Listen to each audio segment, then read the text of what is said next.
So the Pac-12 got 4 schools into the NCAA tournament last season. UCLA and Arizona both got 2 seeds. USC got a 10. Arizona State got an 11. Dead leg. Pac-12 going to get less than 4, more than 4, or exactly 4 teams in the 2024 NCAA tournament. Answer that and then run us through who's going to make it while unveiling how you expect the final Pac-12 standings to look. All right, so the past 3 seasons, the Pac-12 has averaged 4 bids per season. It had 4 a season ago. It had 3 in 2022. It had 5 in 21. Now, we'll remove 2020 because it didn't happen, although that was a pretty solid season for the Pac-12. If you go back even to the 3 previous terms before that, Pac-12 is averaging about 3.75 bids per season. So with that in mind, I'd love to see the Pac-12 outperform expectations and get there. Kind of side plot to all this is, can we get more than 2 quality teams? Like last season, UCLA and Zona were both 2 seeds. The Trojans and the Sun Devils, they both made the tournament, but they were 10 and 11 seeds, and that's been a running trend here. The Pac-12 has been in the years where it's gotten a 4th or a 5th team, those teams have been in the double-digit seeds. Can they get a 3rd team into that 3, 4, 5, 6 seed conversation? We'll see. I'm gonna say 4. And by the way, our Pac-12 preview is up on CBSSports.com on your CBS Sports app. We will link it again in the description here if you'd like to read along as you listen or check it out afterward. My order is this. I've got Arizona winning the league narrowly. Frankly, I'm going to predict that Arizona and USC finish with the same exact record, and Arizona will win the tiebreaker. However, that's going to be determined and get the 1 seed. So I've got Arizona and USC. Then I gave Cronin the benefit of the doubt. I got UCLA, and I'll give a little bit of info on some of these teams. We both will in just a second, but let me just give you the order. So Zona, USC, UCLA. And I'm pretty in on Colorado. And the reason why I'm almost hesitating a bit when you ask me how many teams are going to make the tournament is I'm going to say Zona and USC each get, I'll say they each get 3 seeds, or one gets a 2, one gets a 3. Mark me down for UCLA to be in that 5 seed territory. And then I think Colorado will be wearing home whites in the NCAA tournament. I think it'll be an 8 seed at worst. And so do we think there's going to be a big drop off after that? It's conceivable, but I've got the Buffs at 4. I've got Utah at 5. Now, this to me is going to be the semi-surprise team in the league. I think it'll make it a push. But I'll stick to what you asked me, GP. Try and hold myself as accountable as possible on this pod, as always. I'll say Utah just narrowly misses. Maybe it's the 1st or 2nd team out of the field and as a 1 seed in the NIT. I've got Utah 5, Oregon 6, and then I think there's a little bit of a line of delineation, and I'll get to the bottom half of the conference later in the show. I've got USC finishing 1st. And that's even like with the uncertainty surrounding Bronny James. I just think you got Isaiah Collier, Boogie Ellis, like I mentioned, that it could end up being the best backcourt in the country. And then, oh, by the way, they don't just have one future Hall of Famer's son. They also have a current Hall of Famer son in DJ Rodman, who has enrolled at USC. So this is year 11 for Andy Enfield. He's made 5 of the past 7 NCAA tournaments, went to the Elite 8 in 2021. We talked about this before during the USC shoot around. There were real questions when USC hired him, because he went from like nobody knows who he is to he's in the Sweet 16 with a model for a wife. Flavor of the month. That happened like that. Yes. And next thing you know, he's being introduced as the head coach at USC. Yep. I mean, this was really like a 2-week. He went from people who listen to college basketball podcasts wouldn't have known his name. And then he was in the Sweet 16. His wife's all over television. He's being introduced as the next head coach at USC with no regional ties, blah, blah, blah. And he's been really good. I don't even think Andy Enfield had the over on 10.5 seasons there. No one had Andy, and that's completely reasonable. Not a lot of coaches last 10 seasons at any kind of power conference school to begin with. So give him his flowers right now. Credit to Andy Enfield. He's been able to be consistent somewhat quietly, although there's been a couple of good seasons and he's had some real NBA talent. He's got more coming in. Picking USC is entirely reasonable. And I don't disagree with you. I just think they'll match Arizona for the best record in the league. So I've got USC 1. I do have Arizona 2. And by the way, USC number 1 in the Pac-12. I've got them 12th in the top 25 and 1. I've got Arizona 2nd in the Pac-12, 17th in the top 25 and 1. And those are the only 2 schools I have in the top 25-1 from the Pac-12. At one point, I had UCLA. Then they just kept losing players. I have UCLA third in the Pac-12, just outside of the top 25-1. But I mean, we'll see. They've got the greatest coach in UCLA history still. That's a great place to start. Stay in the court. Nell can stay. Of course. But they do have 7 freshmen on their roster. Like, that's excessive even by Kentucky standards. And they have 4 international prospects. So, like, they have an unusual number of first-year players. And more than half of them are people, like, let's just be honest. We didn't see them at Peach Jam, No, international. But growing up. So, promising, but this is, and we'll try and get to Sam before we get to the end of the show here. Sam Vicini special right here. He's going to love UCLA. A lot of international flavor.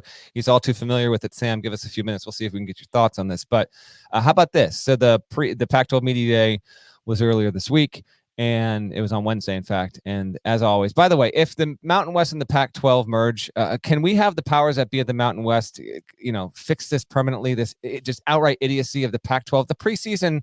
They do this in the postseason. The first team is 10 dudes, and the second team is 5. It's stupid. I don't understand who started this. I'm blaming. You know what? I'm blaming the Pac-12. I mean, I'm like I know we live in a world. Football team, first team, having 19 dudes on it. No, it's dumb. But like, this falls into my argument that you and I have. I just picked the best players. Does a football team have 7 put 5 centers out, but 5 big? In fact, waking up in 2055 when that's basketball. So that's why I'm good with it. We live in a world where it's hard to get people to agree on anything, right? Very difficult. But we should be able to agree on this. A first team all conference should be 5 players. 5 players. 5 players.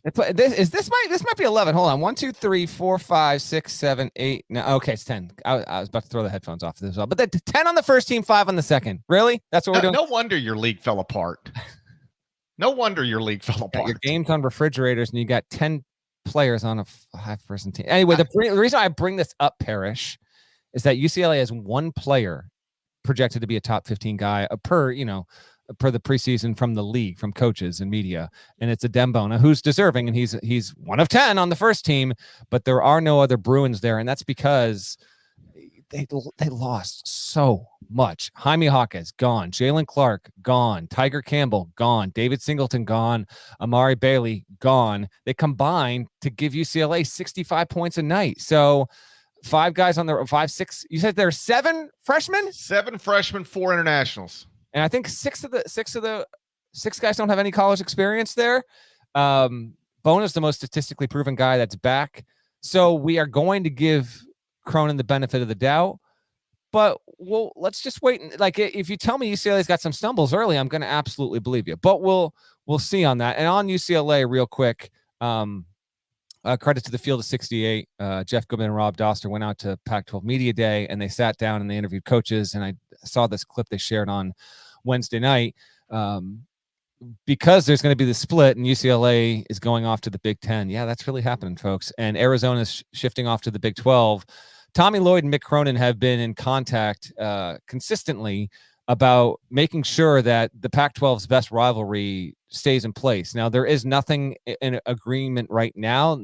They have to figure out what they're doing from a scheduling standpoint as a conference. The Big Ten is going to be at 20 games. The Big 12 is not there yet, but it's going to be there. The Big 12 is going to go to 20 games.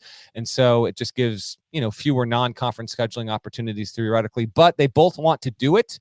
And I think they want to try and do it as soon as possible. I would prefer that these games obviously remain on campus. Arizona is much better than UCLA.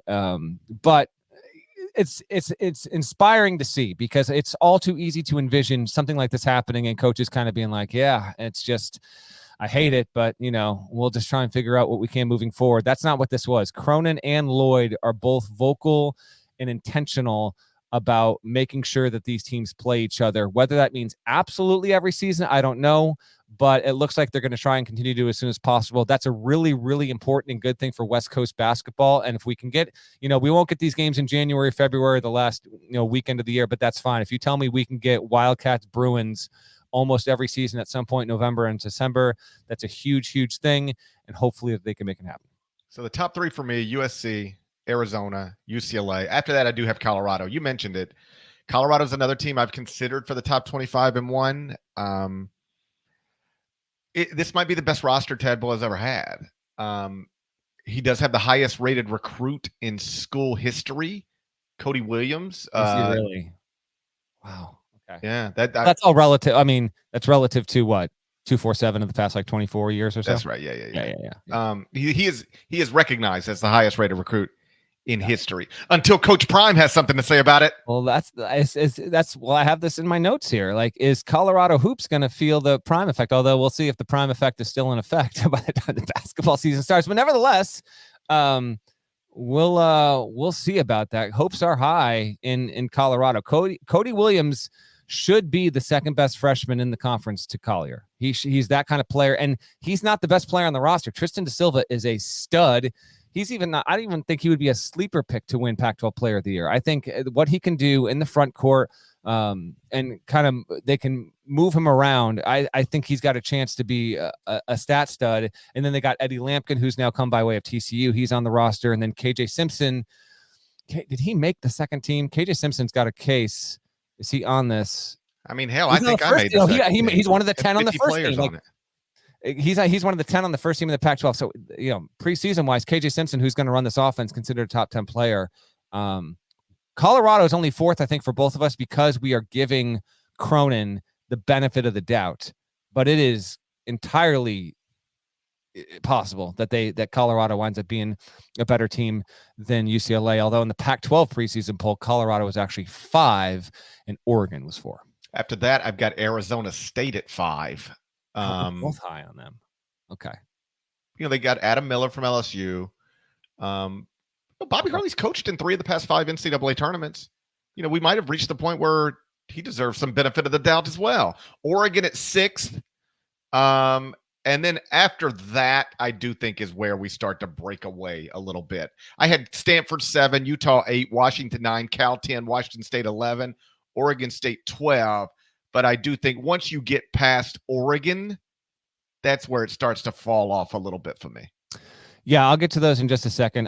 Just a quickie few more notes here for all the fan bases chiming in from the West Coast at this hour. Good morning. From the top on bottom, remember, Arizona lost to Princeton in the first round of the tournament. So Tommy Lloyd has won, 90% of his games in his first 2 seasons, 61-11, but he's 2-2 in the NCAAs. So, and they got punked by Princeton. So we'll see how they respond with that. Tubelis, Kirk Reese, Courtney Ramey are all gone. Omar Ballo is supposed to be a real impact player. We'll get to our player of the year, freshman of the year picks in just a second after the break. Kylan Boswell is the name I want you to know. I saw him play earlier this summer. He was with the USA basketball. Really, really good player. It's interesting. Pelle Larsson was the trendy breakout player a season ago. That didn't exactly happen. Kylan Boswell, I think, should be that guy in this league. And they will need Larson to be a reliable double-digit scorer. They also brought aboard Keyshawn Johnson from San Diego State and Jaden Bradley from Bama. We have an entire shoot-around episode dedicated to Arizona as well as USC. Be sure to go and check that out. We go deep into them in addition to UCLA. Utah, it all starts with Brandon Carlson, who's a center that's your sneaky player of the year pick. If you want to really go to a guy who can realistically win it, but is still kind of an off the board pick. He's a 7-footer, switchable, can play him at the 4, the 5, can shoot a bit from outside. He averaged 16.3 points last season. Really good player. And Utah I'm just in on them because of how much they bring back this season. Craig Smith is a good coach. Taking a little bit of a chance there, but I think they're going to pop. I've got them ahead of Oregon, which is a program that I feel like maybe it could be at a crossroads. We'll see. Altman, this is his 14th season, but the Ducks to me haven't felt imposing, I guess, for a good 5 seasons or so at this point. They've had some solid seasons, but I don't know. They've got some experience, and they bring back plenty from a team that won 21 games. And Fali Dante is back again. He's their best player. If he can stay healthy, and he has had injury issues throughout his college career, that'll be big. Jermaine Cuisinart, who was injured to start last season, also he is a key player in the backcourt there. But I don't know. I'm selling Oregon a little bit here. I've got them at 6 overall, and then I draw the line there. You've got Arizona State higher. You mentioned Adam Miller. They're trying to get him cleared with a waiver, unless that happened when I was in Iceland. I might have missed that, but I know he transferred again from LSU, so they got to get the waiver to make sure he's eligible.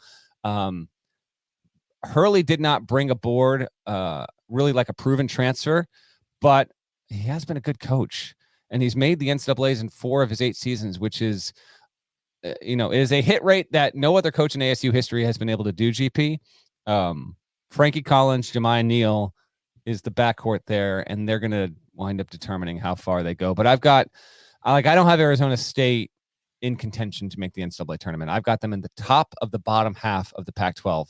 Real quick rundown on the rest of the teams. Then I've got Washington. Mike Hopkins is in a hot seat season. In fact, let me just scram back up here. Hurley could theoretically be in a hot seat. See, he signed a very short extension. If they really bottomed out, maybe I think that's possible. No one else above that in my standings is hot seat. Hopkins is. He might need to make the tournament to keep his gig. I don't have that happening here. Brought aboard Savio Wheeler from Kentucky and Paul Mulcahy from Rutgers, so that's 2 well-known transfers. There's another former Kentucky Wildcat who is still here, Keon Brooks. He averaged almost 18 points last season, along with 6.7 rebounds.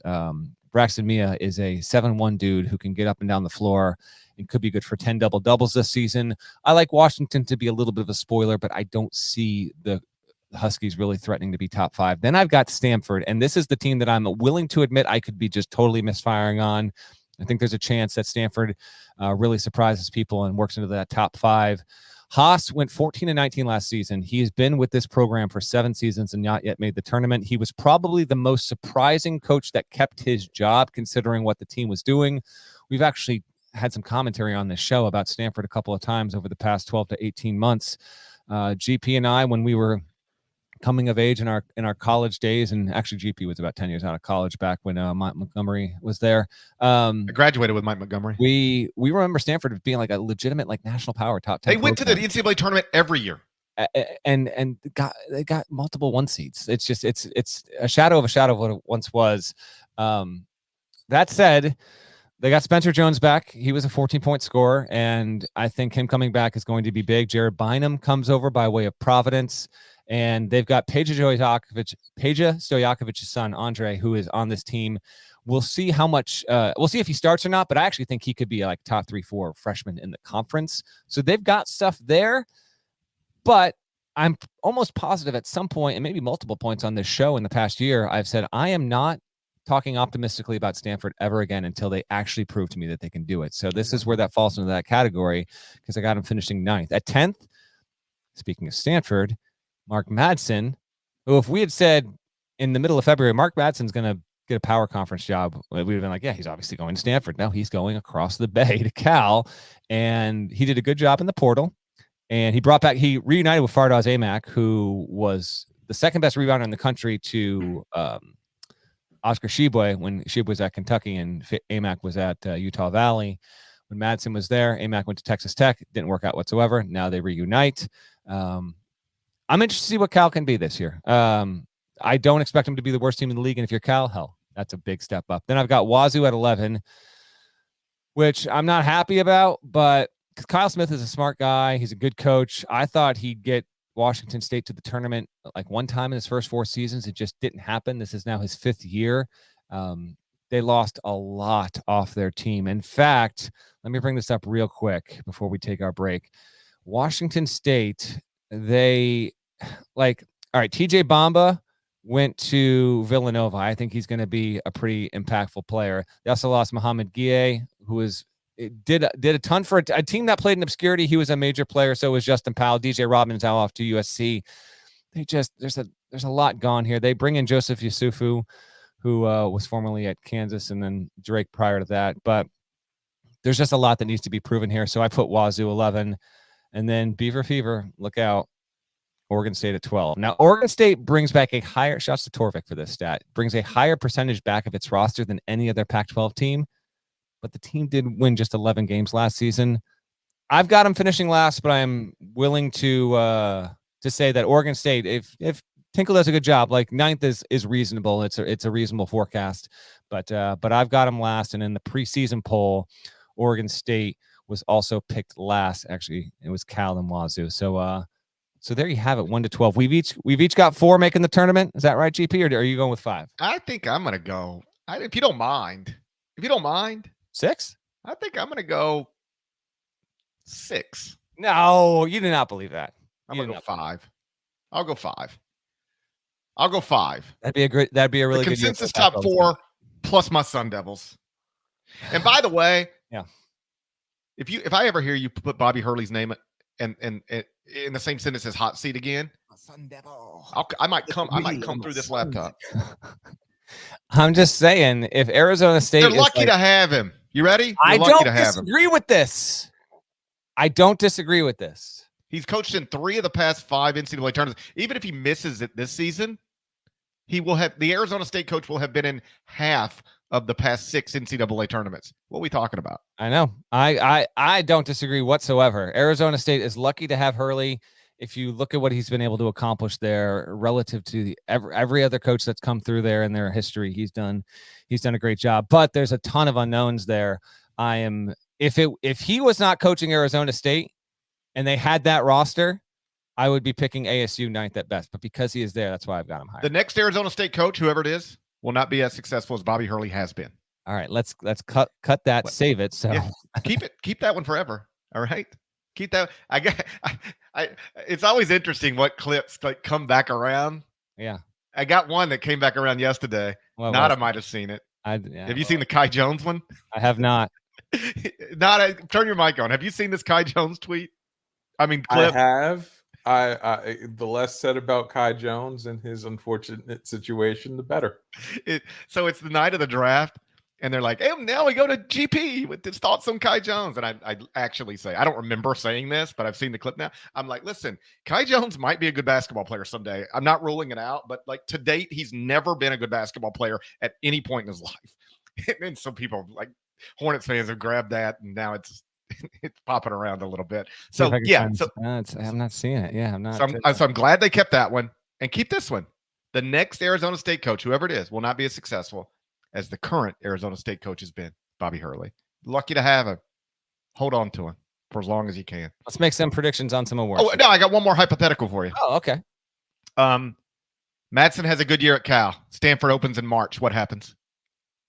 That's a wonderful hypothetical, but I will, sitting in this chair on October 12th of 2023, I will say that Madsen does not leave after 1 year at Cal. This is why you don't hire, or at least this is among the reasons you should consider not hiring.